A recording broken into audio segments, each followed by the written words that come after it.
What's up guys, Coach MANdler here, Team Swole Patrol. Hey, last week I talked a little bit about how using a safety squat bar, if you've got one, can help alleviate a lot of the painful tightness in your shoulders that you get when doing high bar squats, and how it'll also strengthen your upper back for a bigger squat and deadlift. Well, today I want to talk about a simple squat variation you can do to help prevent a lot of the back pain that you're having. The squat variation I'm going to talk about, it's going to alleviate your back pain immediately, is going to be the belt squat. And I'll show you what I'm talking about with a little clip of me doing a belt squat on the belt squat machine in a second. But first let me talk about what's causing a lot of this back pain in the first place. And for me to do that, you need to understand a little bit about your spine, okay? The spine is made up of a lot of vertebrae stacked on top of each other, and in between each vertebrae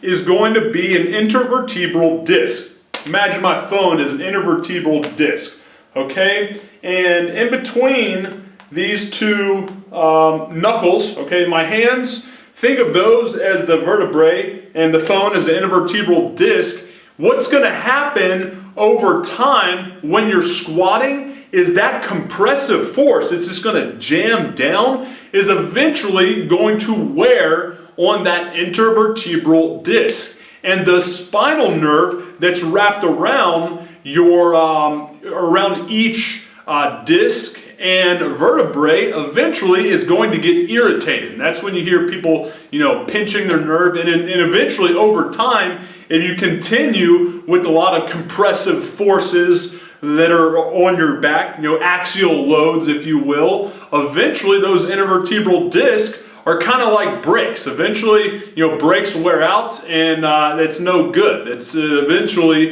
it's going to turn into osteoarthritis, which is not what you want. So what we need to do to figure out how to kind of get around that bullshit and avoid a lot of that pain is to alleviate some of the compressing forces. So how do you do a squat without having some compressive force? After all, a squat, if you look at it, is literally the definition of an axial load. You've got a weight bearing down on your back. It's compressing your spine. So what can you do to avoid that? That's where we talk about and start plugging in to our workout plan the beautiful belt squat. So I'll take you through a belt squat and exactly how I plug it into my program and the true benefits it's going to give you. So without further ado, let's get to this clip, and I'm going to talk about where to plug it in, the true benefits of it, and why it's going to be great for not just immediately alleviating a lot of your back pain during a back squat, but also going to be great for improving overall back health.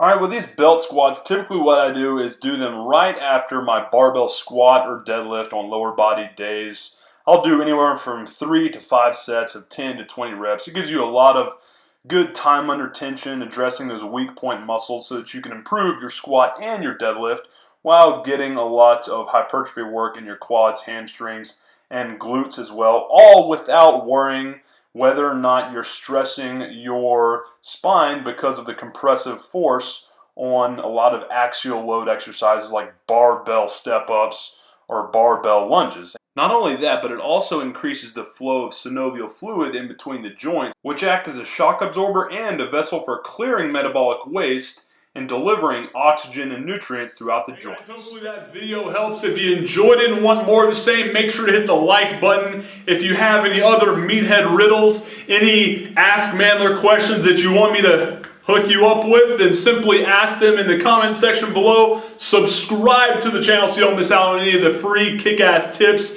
and routines I'm going to be hooking you up with on a daily basis here. And do not forget to pick up your free copy of the Muscle Building Blueprint by simply clicking on that button right there. When you do, I'll take you to the next page, which breaks down every module you're going to be getting inside this free gift as what you need to do in order to allow me to immediately email it to your inbox without you spending a single penny. Like I said, just click on that box and I'll take you to the next page, which breaks it all down for you. Appreciate your time, guys. Have a good one. MANdler